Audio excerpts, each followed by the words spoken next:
Jadi masa depan anak-anak sekarang Gen Z itu sangat tergantung pada bagaimana kualitas Gen Z sekarang. Nah, Ya, kalau Gen Z itu sadar lingkungan, bergerak bersama untuk melakukan penghijauan, menghijaukan kembali gunung-gunung atau lahan-lahan yang gundul, kemudian membersihkan sungai, kemudian sampah tidak di mana-mana, maka ini juga akan menghasilkan kualitas hidupnya nanti ke depan.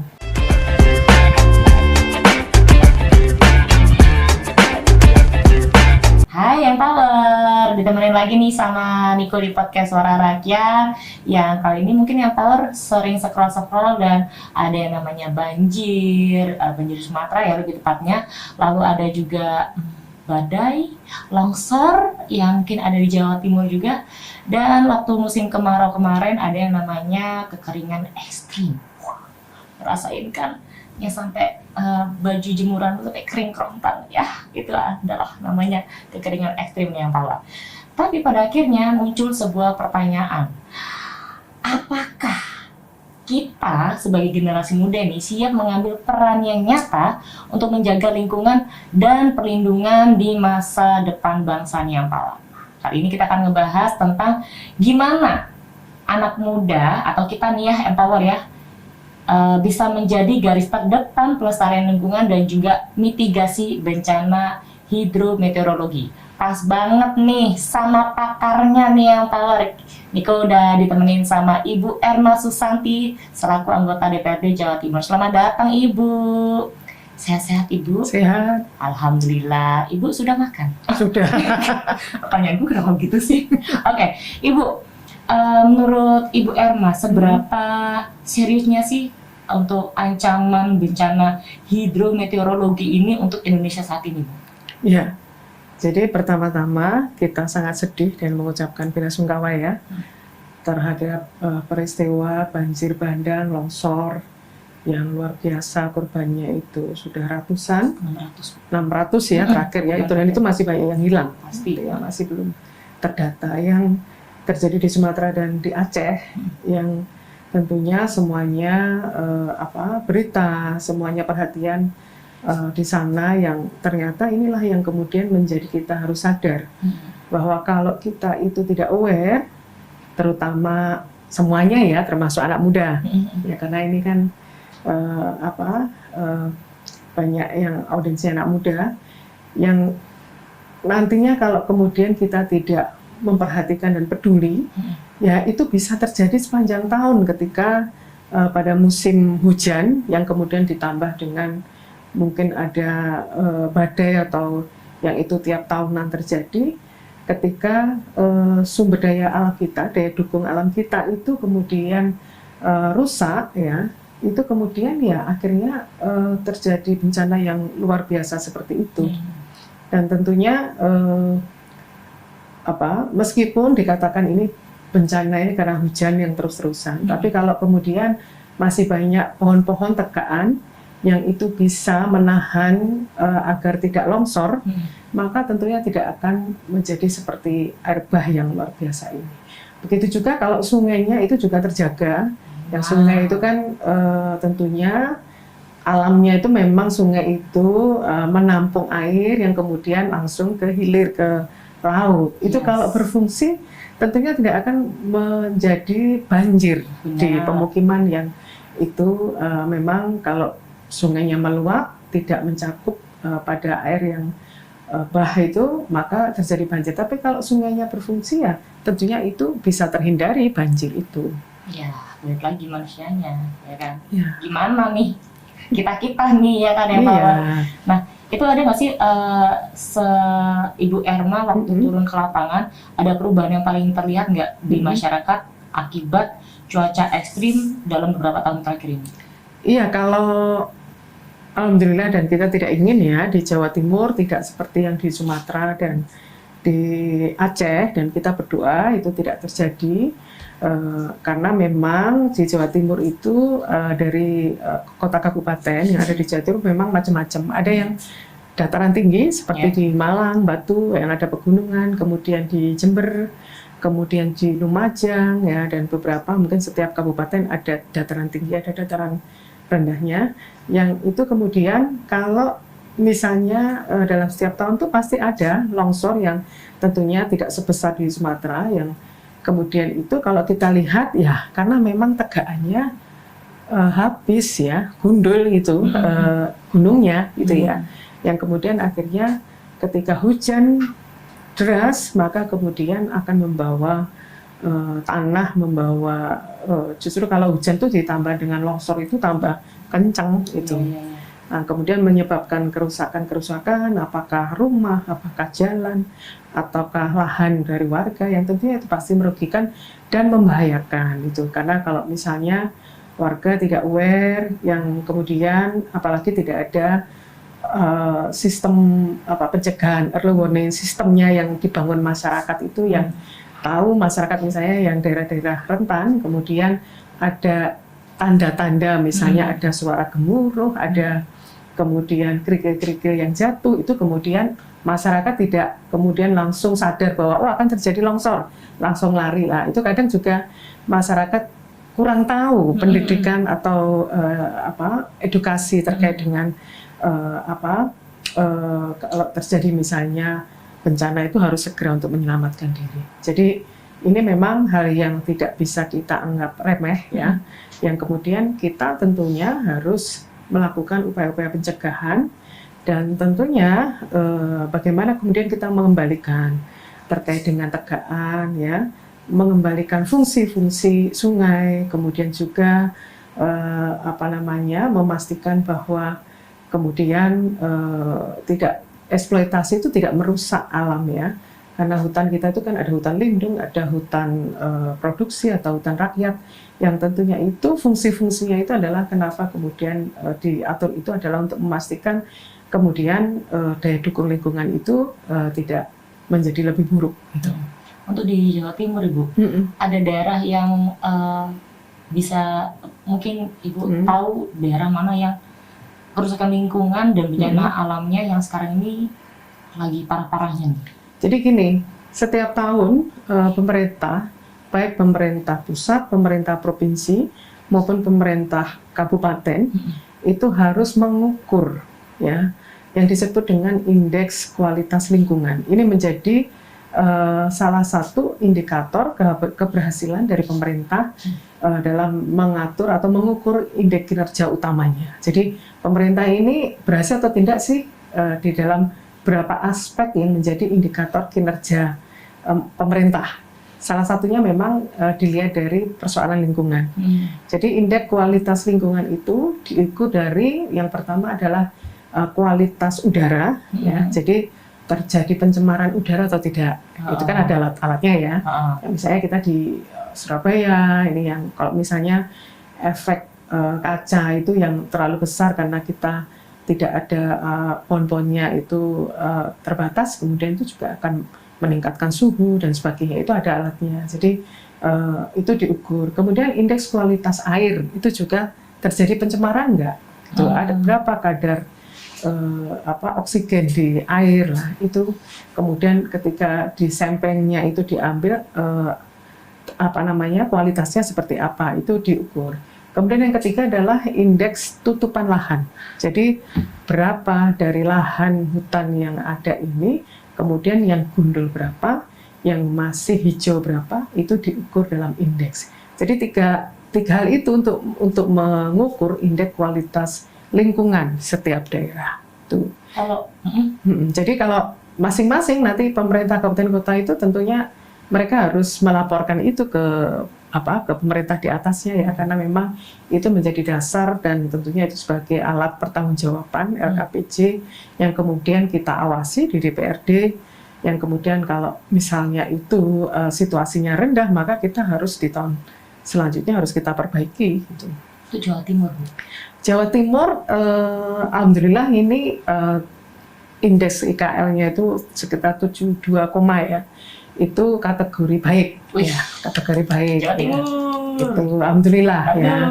Karena kebetulan saya setiap tahun itu tim LKPJ itu sering itu yang saya lihat gitu ya. Itu berapa ininya apa namanya EKL kita, kemudian apakah masalahnya masih di air, apakah masalah di udara atau pada tutupan lahan. Biasanya yang paling kayak di Jawa Timur ini dari 3 indikator itu yang rendah adalah tutupan lahan. Nah, Itu gimana jadi itu?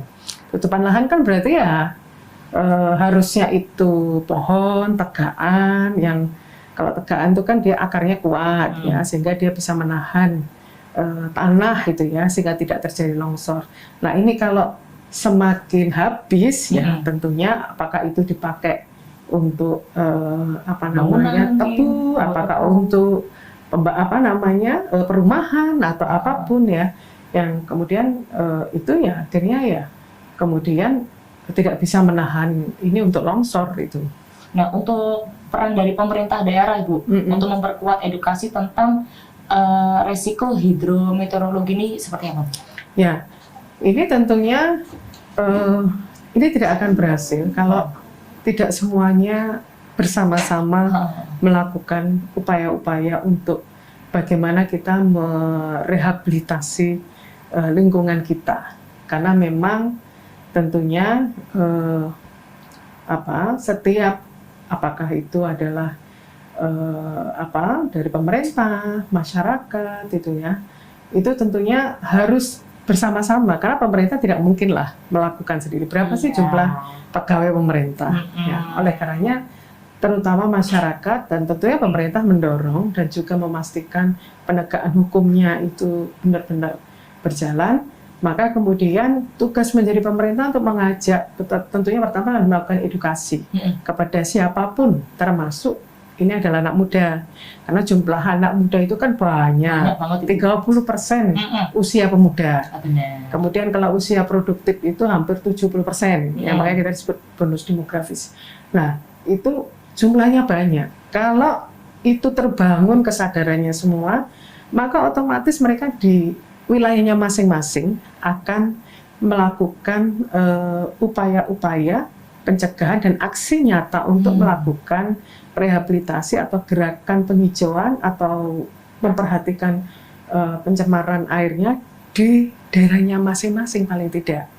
Jadi misalnya ada di dapil saya misalnya di Blitar itu ya, itu kemudian secara rutin misalnya tiap bulan.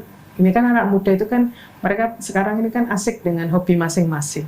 Nah, ketika asik dengan hobi masing-masing, kemudian kita berikan edukasi sambil melakukan hobinya, itu juga kemudian ada kesadaran. Itu yang saya coba untuk di dapil saya. Jadi mungkin dalam 2-3 minggu ke depan itu saya melakukan kegiatan dengan anak-anak komunitas trail run ya di salah satu trail run yang suka naik-naik gunung dulu lari itu. Jadi saya selalu bilang pada mereka kalau kemudian kalian hanya menyalurkan hobi kesenangan ke gunung atau bukit yang selalu kita datangi, tapi kemudian gunungnya itu kering ya, tandus, tidak asik lagi, maka kalian tidak akan kesini lagi karena tidak namanya kalau olahraga yang kemudian lintas alam itu kan salah satu selain olahraganya mengejar endurance-nya itu kan juga menikmati alamnya. Mereka ini pasti tidak akan asik lagi dan tidak akan datang lagi, sehingga ini yang harus bersama-sama kita harus sadar bahwa kita juga melakukan hobi tapi juga kita jaga lingkungan dan itu masuk. Jadi mereka ya artinya bahwa kita bangun slogan bahwa anak trail run itu juga anak yang peduli terhadap lingkungan, suka tanam-tanam dan sebagainya, dan tidak menyampah di gunung gitu ya. Jadi ini yang lagi saya bersama-sama edukasi. Untuk pertama adalah penghijauan, yang kedua adalah mengelola sampah, paling tidak memilahnya kan itu sudah lumayan, kemudian yang organik mungkin bisa menjadi pupuk, yang anorganik kemudian bisa diolah lagi dan sebagainya. Nah, ini yang sedang kita kalau dulu biasanya saya melakukan ini pada ibu-ibu, sekarang pindah ke anak-anak. Iya.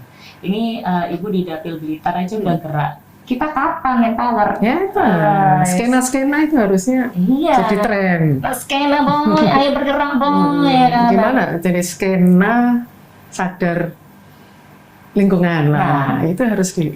Itu dia. Nanti kita akan bahas ke situ Bu, Ya. di segmen yang kedua. Empower, jangan kemana-mana.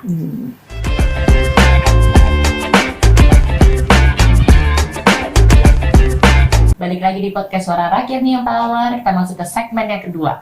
Ibu, gimana cara pemuda atau anak muda seperti saya contohnya Ibu ya? Masih muda ya? Alhamdulillah masih muda loh Bu. Untuk memulai gerakan lingkungan dari hal kecil tapi berdampak jangka panjang. Iya. Jadi memang pertama adalah kesadaran ya.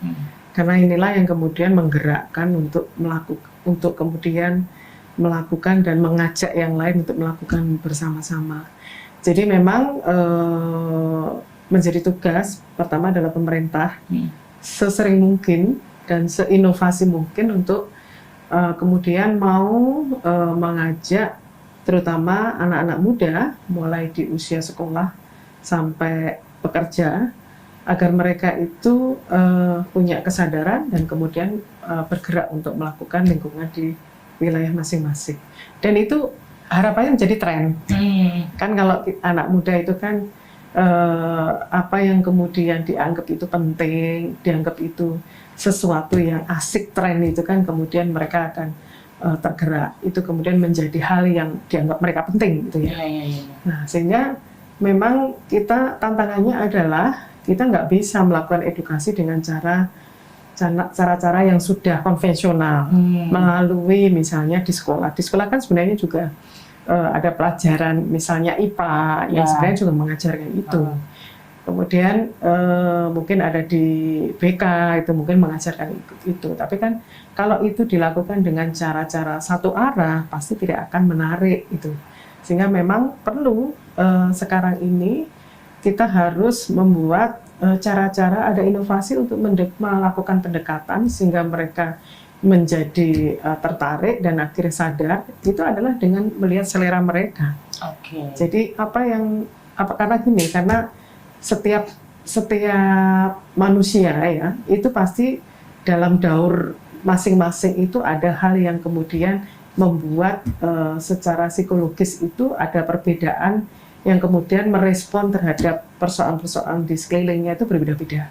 Saya generasi Y, ya tentunya kalau zaman saya mungkin di sekolah ada pramuka, kemudian memberikan nilai-nilai kecita alaman itu sudah bisa masuk dan senang gitu ya, karena nggak ada pilihan lain gitu ya. Atau kemudian cara orang tua saya mendidik itu masih masuk gitu ya. Guru ngajari mungkin di sekolah masih masuk karena nggak ada handphone, nggak ada hal lain-lain yang kemudian referensi saya ada di situ. Nah, tapi sekarang terutama Gen Z ya, itu mungkin dengan cara itu sudah nggak mempan ya. Saya juga orang tua punya anak usia Gen Z. Nah, itu tentunya tidak akan mudah misalnya saya mengedukasi anak saya, kemudian itu bisa masuk kalau kemudian ternyata lingkungannya, peer-nya itu menganggap itu tidak penting, mungkin ini tidak akan menjadi hal yang penting buat dirinya karena secara psikologis ya usia anak itu tentunya adalah usia yang membutuhkan jati diri dan sebagainya dan biasanya yang mereka percaya adalah peer group-nya itu sehingga tentunya kita pendekatannya tidak bisa pendekatan satu arah orang tua ke anak tapi juga pendekatan peer group tadi itu. Nah, kemudian yang kedua Gen Z tentunya mulai lahir project itu sudah kenal dengan Android teknologi ya sudah tahu sehingga sangat cepat sekali semuanya itu serba cepat, info serba cepat, bahkan kemudian tidak digital tapi gambar gitu ya. Dan itu kalau gambar itu kan berarti mereka suka yang 3 dimensi gitu ya, ada gambar itu ya. Sehingga kalau diomongi baca mungkin sudah nggak menarik. Makanya kan tingkat anak-anak sekarang, anak-anak Gen Z sekarang untuk membaca itu kan rendah, sehingga literasinya juga dipertanyakan gitu ya. Nah inilah yang kemudian maka kita ya harus cari cara dengan cara yang mereka ini sekarang ini menggunakan media sosial, menggunakan cara-cara yang kemudian itu menarik buat mereka, baru kemudian mereka serius kemudian belajarnya. Jadi memantiknya itu pertama itu yang penting gitu ya. Kemudian kita kalau kemudian itu sudah menjadi kesadaran dan ini menjadi hal yang penting, maka kemudian ini bisa ada wadah, ada tempat yang kemudian mereka bisa menyalurkan itu. Jadi sebagai contoh misalnya di Jawa Barat ya ada Pandawara. Itu kan mulai dari mungkin jumlahnya tidak sebanyak itu ya, tapi kemudian ada yang mengupload, ada yang membuat cerita, ada yang kemudian ini berarti heroes ya, ini pahlawan anak muda pahlawan anak muda itu yang seperti ini, ada apresiasi, akhirnya banyak yang ikut, banyak yang senang, banyak yang tertarik dan merasa diapresiasi untuk melakukan itu. Nah, hal seperti ini yang saya pikir harus ada yang memulai ya. Jadi kita harus membangun narasi-narasi bahwa remaja itu bisa menjadi hero di tempatnya, di lingkungannya.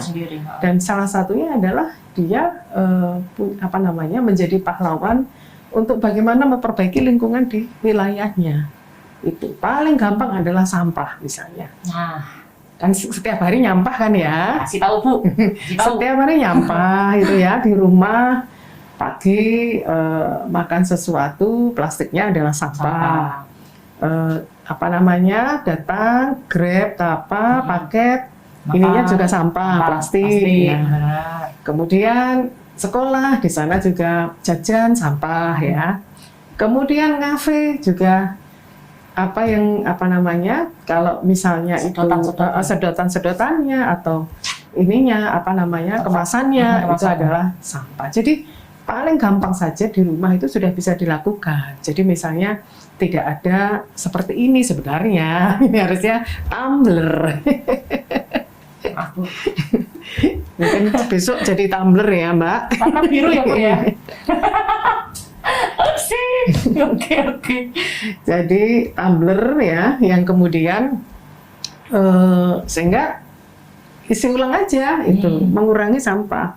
Kemudian ke sekolah juga kantinnya tidak jual seperti ini, tapi mungkin dalam galon. Nah, itu jadi bawa tumbler masing-masing, kemudian bisa isi itu. Nah, itu yang salah satu yang paling mudah itu. Kemudian di sekolah, di rumah itu sudah beda antara sampah organik dan sampah plastik gitu. Ya. Sehingga kemudian kalau sudah dipilah itu kan enak, nanti kemudian ini kemana, apalagi nanti kalau di lingkungannya itu sekarang sudah banyak sih, ada bank sampah ya di RT-RT itu yang dikelola ibu-ibu ya, sehingga kemudian sampah plastik itu sudah kemudian bisa dijual atau diolah menjadi barang lain ya. Yang kemudian kalau sampah organiknya dikumpulin, ditimbun, di lubang kemudian jadi pupuk itu adalah hal yang paling gampang. Kemudian yang paling gampang dan saya anggap mengasihkan misalnya setiap berapa bulan sekali main ke alam itu sambil tanam pohon, kemudian jangan jauh-jauh ya menguti sampah, atau kemudian istilahnya jenguk pohon yang sudah ditanamnya itu. Jadi kalau sudah ditanam jangan kemudian ditinggal, harus dilihat ini pohonnya tumbuh nggak ya gitu ya. Kemudian kalau ini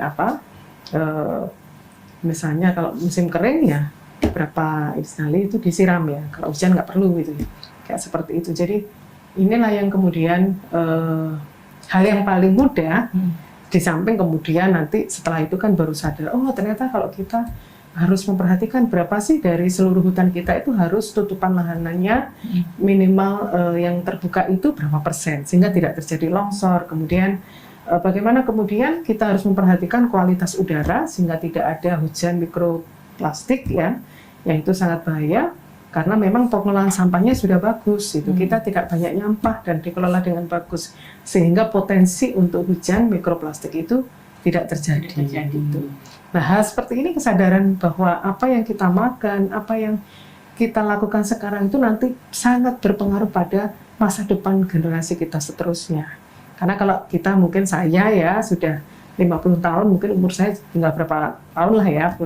Tapi kan mereka masih panjang. Lah, untuk masih panjang itu harus mendapatkan kualitas hidup yang bagus gitu. Sebenarnya banyak yang bisa kita lakukan ya Pak. Cuma balik lagi harus sadar dan ayo gerak mengutin sampah atau kamu tinggal buang sampah pada tempatnya, benar nggak Bu? Iya, paling mudah ya, sebenarnya mudah ya kan. Cuma kok kayaknya berat banget gitu. Sebelah. Sebenarnya nggak berat sih harusnya. Harusnya ya kan. Oh, kalau Niko sendiri memang sudah bawa tumbler sebenarnya. Kalau ini memang ya dari sini aja. Cuma memang masih banyak di sekitarnya Niko ya kan yang ya ampun buang sampah doang. Atau paling banyak kita lihat itu waktu di jalan Bu. Pemikiran kita nih, sulit banget. Itu gimana ya Bu ya caranya? Mungkin dari pemerintah memberikan edukasi ke mereka-mereka seperti itu. Ya, kalau sebenarnya anak muda, ya saya lihat anak saya itu ya mereka kritis kok ya. Misalnya bapaknya itu rodok nakal gitu ya, puntuk rokok gitu kan ya di jalan, ya itu langsung marah. Ini nggak benar mau. Nah, artinya kan mereka sebenarnya usia SD sudah ditanamkan, SMP ditanamkan. Sebenarnya sudah muncul ya di kepalanya. Tinggal kemudian ini diaktifkan kembali menjadi gerakan yang asik. Itu aja sih menurut saya. Jadi yang sebenarnya kesadaran sudah ada, tinggal bagaimana kemudian ada inovasi-inovasi untuk mengaktifkan kesadaran ini menjadi gerakan yang asik itu menurut mereka. Menurut skena, menurut apa lagi sekarang? Anak-anak culture ya. Harus sekali lagi benar-benar harus bergerak ya. Badan jangan cuma diem-diem baik, cuma melihat oh iya kasihan dikit doang. Gerak dong. Astaga. Udah, nanti kita bakal ngomong lagi tentang hal ini nih yang Power akan kita ketemu lagi di segmen yang ketiga. Jangan kemana-mana.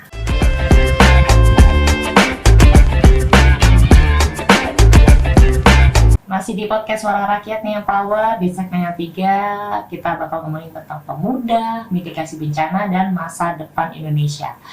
Ibu Erma, tanya lagi Bu, gimana sih kalau dari pemuda bisa terlibat dalam mitigasi bencana hidrometeorologi secara langsung? Ya, jadi mitigasi bencana itu kan kita harus tahu mana daerah-daerah yang rawan bencana, bencananya seperti apa, kemudian dampaknya nanti seperti apa, ya sehingga selain upaya-upaya pencegahan tadi ya, penyelamatan lingkungan dan sebagainya, maka kita juga harus tahu bahwa bencana itu adalah sesuatu yang menjadi kehidupan kita, ya sehingga harus menjadi terutama di daerah-daerah yang rawan itu harus ya menjadi salah satu, jangan kemudian tentunya kita harus menghindarkan, tapi kemudian ini menjadi satu hal yang sehari-hari mereka, sehingga mereka harus sadar bahwa daerahnya itu rawan bencana, bisa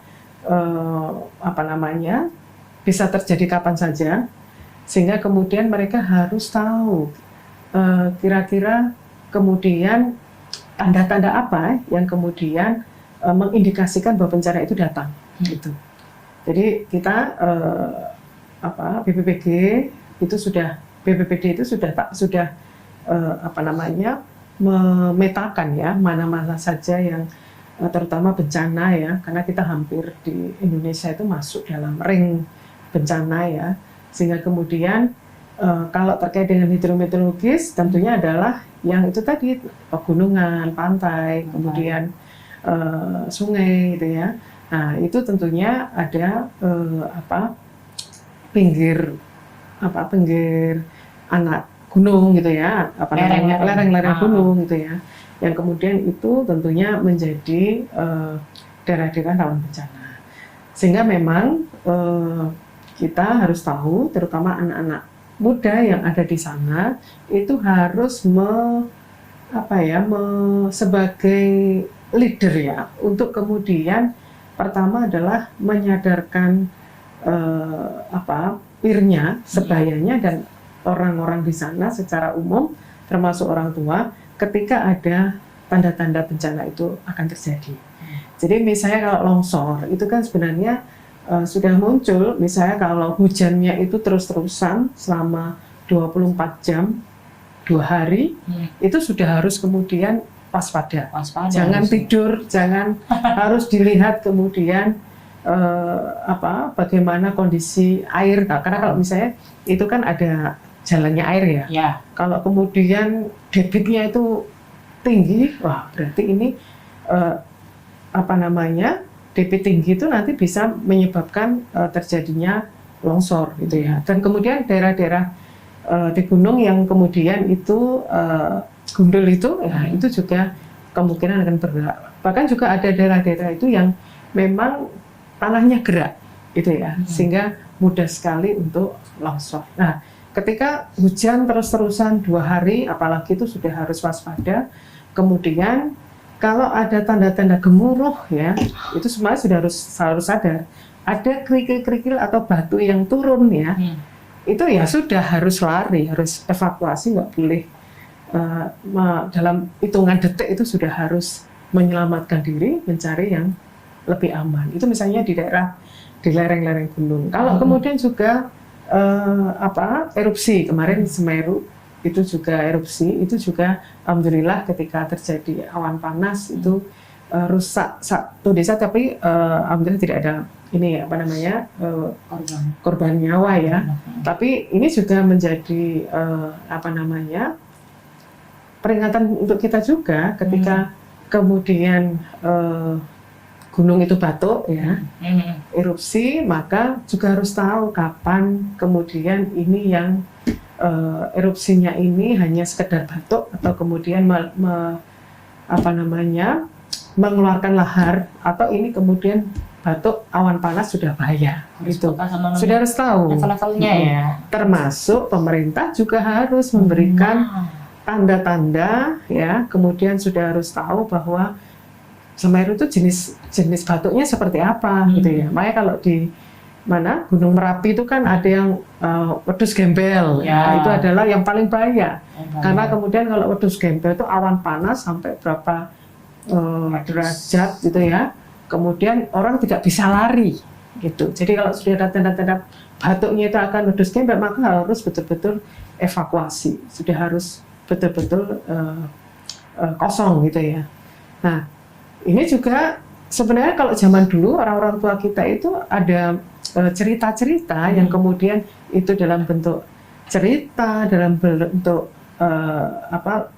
nyanyian-nyanyian yang kemudian itu bisa kemudian kita mengingatkan kembali bahwa Gunung Merapi itu tahun berapa itu meletus dengan korban yang sangat banyak sekali, bentuk letusannya seperti ini, ada istilah wedus gembel dan sebagainya yang kemudian orang selalu ingat, sehingga secara refleks ketika itu kemudian ada tanda-tanda itu langsung bisa menyelamatkan diri.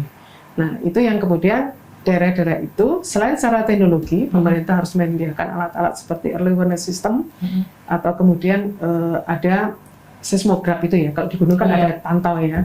Itu ketika semakin ini, berarti harus ini kemudian memutuskan siaga 1, siaga 2, atau ketika sudah siaga 3 sudah harus evakuasi. Nah, itu harus alat-alatnya harus memadai, juga kesadaran masyarakat terutama di daerah rawan bencana itu juga harus betul-betul mereka punya kesadaran itu, sehingga harus ada edukasi, ada informasi, literasi, sehingga mereka tuh siap menghadapi itu. Seperti di Jepang itu kan masyarakat itu kan sudah hidup dengan gempa ya. Sehingga anak kecil pun ketika gempa sudah tahu dia harus berlindung di bawah meja atau apa yang dilakukan. Titik-titik pusat-pusat untuk ngumpul aman itu di mana saja, itu anak-anak kecil aja udah tahu itu di gedungnya sekolah itu kalau terjadi bencana apa yang harus dilakukan. Itu kemudian rumahnya itu juga rumah yang tahan gempa dan sebagainya, karena mereka itu mengalami sejarah gempa yang luar biasa yang kemudian mengurangi jumlah penduduknya. Nah, ini juga pada kita di daerah-daerah rawan bencana juga seperti itu, termasuk di pantai itu sudah harus semuanya pantai ada early warning system, karena saya ketemu dengan banyak nelayan itu yang kemudian mereka keluhkan kalau tidak ada pantai yang tidak ada EWS-nya, karena mereka mau melaut terus tsunami kan ya sama aja menyerahkan nyawa ya. Nah itu yang kemudian ketika ada ombaknya gede atau apa itu, kalau tidak ada alat yang lebih pasti kan itu mengurangi kekhawatiran mereka itu ya. Ini sekedar badai atau tsunami kan ini. Nah itu termasuk kemudian kalau sudah ada sirine tsunami harus naik langsung daerah dataran tinggi dan sebagainya, itu sudah daerah-daerah yang rawan itu, pantai itu juga harus sudah tangguh bencana itu. Makanya kita sebut misalnya di desa itu desa tangguh bencana, karena masyarakatnya terus dilakukan edukasi dan kemudian juga selain upaya-upaya pencegahan untuk misalnya memperbaiki kondisi alam di daerah tersebut itu. Nah anak muda punya peran, karena anak muda lah, karena jumlahnya banyak, kemudian juga mereka itu punya waktu dan punya tenaga, kemudian kecerdasan untuk menggunakan alat-alat teknologi yang ada untuk mengakses dan menyebarkan itu. Jadi misalnya ada ya komik yang kemudian cerita tentang bencana itu. Nah kayak gitu. Nah makanya kan itu kan dikonsumsi anak SD itu kan. Nah anak SD jadi tahu bahwa oh komik ini cerita tentang bencana, ini cerita tentang Gunung Merapi, cerita tentang Gunung Semeru ya itu. Nah itu yang kemudian ini yang terus harus pemuda ini punya peran di situ. Itu. Nah terakhir nih Bu, pesan dari Ibu Erma untuk anak-anak Gen Z, anak-anak culture ini ya Bu, anak-anak apa namanya? Ya benar, anak-anak culture itu biar tetap optimis untuk berjuang menjaga bumi tempat mereka tinggal. Ya, jadi masa depan anak-anak sekarang Gen Z itu sangat tergantung pada bagaimana kualitas Gen Z sekarang. Nah, ya, kalau Gen Z itu sadar lingkungan, bergerak bersama untuk melakukan penghijauan, menghijaukan kembali gunung-gunung atau lahan-lahan yang gundul, kemudian membersihkan sungai, kemudian sampah tidak di mana-mana, maka ini juga akan menghasilkan kualitas hidupnya nanti ke depan. Karena sekarang tentunya Gen Z ini kan sedang sekolah ya, sedang mungkin lulus kuliah gitu ya. Nah nanti kalau misalnya ini di mana saja ya, kalau dulu ada revolusi industri itu ya, ketika daya dukung lingkungan rusak, maka kita itu tidak bisa berproduksi.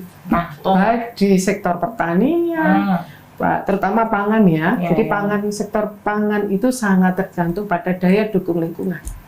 Nah kalau itu banyak yang rusak, produksi pangan itu juga kemudian berkurang, bisa jadi kelaparan gitu.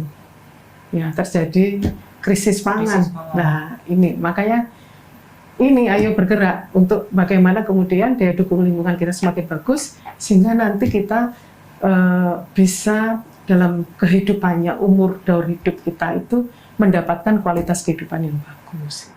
Nah, berarti ini ya buat empower gak cuma anak muda aja ya, tapi peran orang tua juga diperlukan ya, saling mengedukasi dan bergerak bersama. Jangan cuma anak muda doang, ya kan? Tapi karena orang tua contoh ya. Benar. Tapi orang tua dan juga adik-adik yang anak-anak Gen A ini juga sama-sama harus diajari seperti apa, ya kan? Kita harus masuk gimana? Itu harus sama-sama mengedukasi tentang lingkungan lewat digitalisasi. Ini perannya kuat banget nih. Tapi nih yang power, mohon maaf, kita udah selesai. Tapi kalau misalnya yang power pengen tanya-tanya atau kepo, bisa lah nanti ada. Atau langsung aja.